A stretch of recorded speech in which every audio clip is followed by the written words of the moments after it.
Hey Cubs! We're back with chapter 17 called Miss Honey's Story.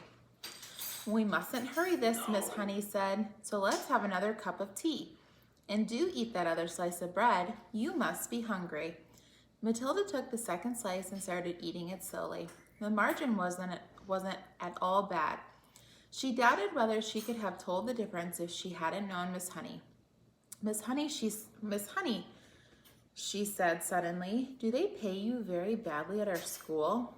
Not too badly. I get about the same as the others. But it must still be very little if you are so poor, Matilda said. Do all the teachers live like this? With no furniture and no stove and no bathroom?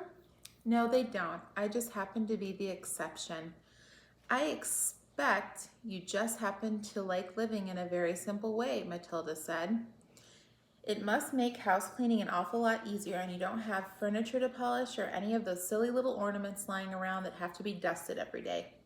And I suppose if you don't have a fridge, you don't have to go out and buy all sorts of junky things like eggs and mayonnaise and ice cream to fill it up with. It must save a terrific lot of shopping. At that point, Miss Matilda noticed that Miss Honey's face had gone all tight and peculiar looking. Her body had become rigid, her shoulders were hunched up high, her lips were pressed together, and she sat there gripping her mug of tea in both hands and staring down into it, as though searching for a way to answer these not so quite innocent questions.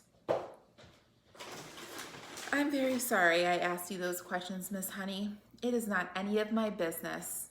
At this, Miss Honey seemed to rouse herself. Why shouldn't you ask, she said. You are bound to ask in the end. You are much too bright not to have wondered. Perhaps I even wanted you to ask. Maybe that's why I invited you over. As a matter of fact, you are the first visitor to come to the cottage since I moved in 2 years ago. Matilda said nothing. She could feel the tension growing and growing in the room. You are much wiser than your years, my dear, Miss Honey went on. That it quite staggers me. Although you look like a child, you are not really a child at all because your mind and your power of reasoning seem to be fully grown up. So I suppose we might call you a grown-up child. Matilda still did not say anything. She was waiting for what was to come next. Up until now, I have found it impossible to talk to anyone about my problems. I couldn't face the embarrassment in any way. I lacked the courage. Any courage I had was knocked out of me when I was young. But now, all of a sudden, I have a sort of desperate wish to tell everything to somebody. I know you are only a tiny girl, but there is some kind of magic in you, and I've seen it with my own eyes. Matilda became very alert. The voice she was hearing was surely crying for help. It must be. Have some more tea. I think there's still a drop left. Matilda nodded. There was quite a long silence before she said, May I tell you a story? Of course, Matilda said. I am 23 years old, Miss Honey said, and when I was born, my father was a doctor in the village. We had a nice old house, large red brick. It's tucked away in the woods behind the hills. I don't think you know it. I was born there, and then came the first tragedy. My mother died when I was 2. My father, a busy doctor, had to have someone to run the house and look after me. So he invited my mother's unmarried sister, my aunt, to come and live with us. How old was the aunt when she moved in? Not very old, Miss Honey said. I think she was about 30, but I hated her right from the start. I missed my mother terribly. My father didn't know that because he was hardly ever around, but when he did put in an appearance, the aunt behaved differently. I can't think of why I'm telling you this. Go on, Matilda said. Well, Miss Honey said, then came the second tragedy. When I was 5, my father died very suddenly. One day he was there, and the next day he was gone, and so I was left to live alone with my aunt. She became my legal guardian. She had all the powers of a parent over me, and in some way or another she became the actual owner of our house. How did your father die? It is interesting you should ask that. I myself was much too young to question at the time, but I found out later that there was a good deal of mystery surrounding his death. Didn't they know how he died? Matilda said. Well, not exactly. You see, no one could believe that he would ever have done it. Done what? Matilda asked. Killed himself. Matilda was stunned. Did he? She gasped. That's what it looked like, Miss Honey said, but who knows? I know what you're thinking, Matilda said. You're thinking that the ant killed him and made it look as though he'd done it himself. I'm not thinking anything, Miss Honey said. One must never think things like that without proof. The little room became quiet. Matilda noticed that the hands clasping the mug were trembling slightly. What happened after that? What happened when you were left all alone with the ant? Wasn't she nice to you? Nice? She was a demon. As soon as my father was out of the way, she became a holy terror. My life was a nightmare. What did she do to you? Matilda asked. I don't want to talk about it, Miss Honey. It's too horrible. But in the end, I became so frightened of her, I used to start shaking when she came into the room. You must understand, I was never a strong character like you. I was always shy. Didn't you have any other relations, Matilda asked? Any uncles or aunts or grannies who would come and see you? None that I knew about, Miss Honey said. They were all either dead or they had gone to Australia, and that's still the way it is now, I'm afraid. So you grew up in that house alone with your aunt? But you must have gone to school. Of course, I went to the same school you're going to now, but I lived at home. I think what I'm trying to explain to you is that over the years I became so completely cowed and dominated by this monster of an aunt that when she gave me an order, no matter what it was, I obeyed it instantly. That can happen, you know, and by the time I was 10, I became her slave. I did all the housework, I made her bed, I washed and ironed for her, I did all the cooking. I learned how to do everything. But surely you could have complained to somebody, Matilda said. To whom? Miss Honey said. And anyway, I was far too terrified to complain. I told you I was her slave. Did she beat you? Let's not go into details, Miss Honey said. How simply awful, Matilda said. Did you cry? Only when I was alone. I wasn't allowed to cry in front of her, but I lived in fear. What happened when you left school? Matilda asked. I was a bright pupil. I could easily have gotten into university, but there was no question of that. Why not, Miss Honey? Because I was needed at home to do the work.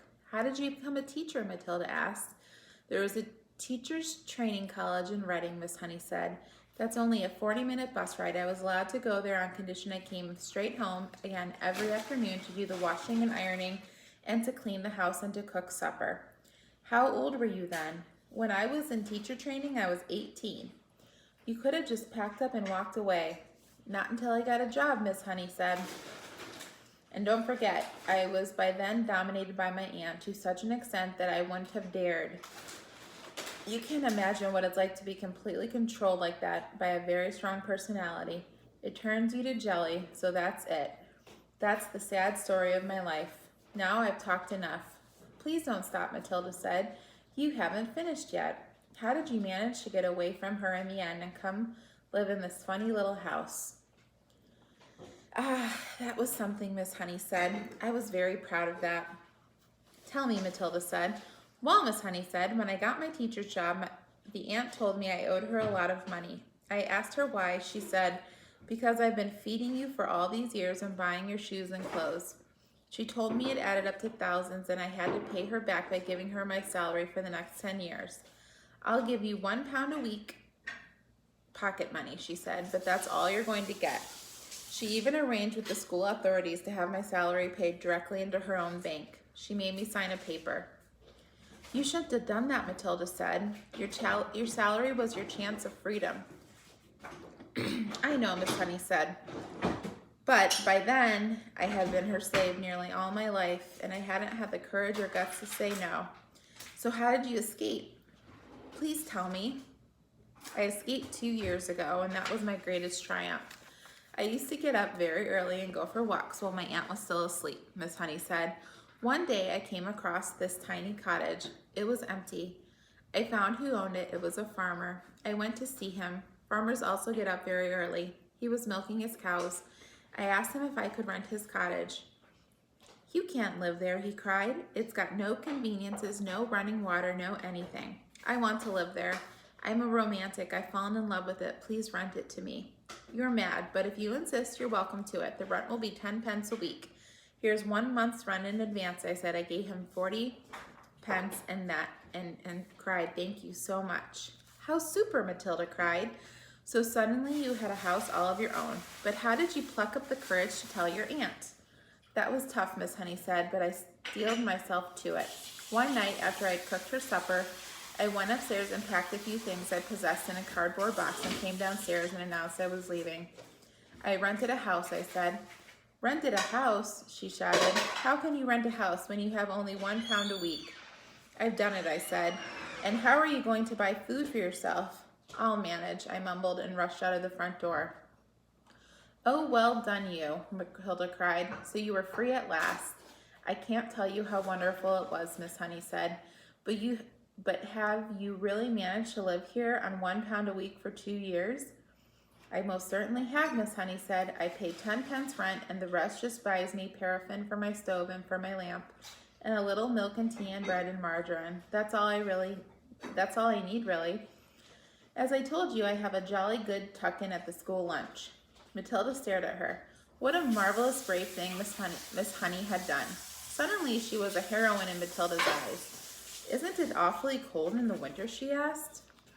I've got my little stove. You'd be surprised how snug I can make it. Do you have a bed, Miss Honey? Well, not exactly, but they say it's very healthy to sleep on a hard surface. All at once, Matilda was able to see the whole situation with absolute clarity. You would be a lot better off, Miss Honey, if you gave up your job and drew unemployment money. I would never do that. I love teaching. This awful aunt, I suppose she is still living in your lovely old house. Very much so. She's still only about 50. She'll be there for a long time. And do you think your father really meant her to own the house forever? I'm quite sure he didn't. Parents will often give a guardian the right to occupy the house for a certain length of time, but it is nearly always left in trust for the child. It then becomes the child's property when he or she grows up. Then surely it is your house. My father's will was never found, Miss Honey said. It looks as though someone destroyed it. No prizes for guessing, though, Matilda said. No prizes, Miss Honey said. But if there is no will, Miss Honey, then surely the house automatically goes to you. You are the next of kin. I know I am, Miss Honey said. But my aunt produced a piece of paper supposedly written by my father saying that he leaves the house to his sister-in-law in return for her kindness in looking after me. I'm certain it's forgery, but no one can prove it. Couldn't you try? Couldn't you hire a lawyer to fight it? I don't have the money to do that, and you must remember that this aunt of mine is a much respected figure in the community who has a lot of influence. Who is she? Matilda asked. Miss Honey hesitated a moment, then she said softly, Miss Trunchbull. Uh-oh. Miss Trunchbull is Miss Honey's aunt? Who could have guessed? Oh my goodness. Can't wait to see what happens next in the next chapter of Matilda. Thanks for joining me, boys and girls.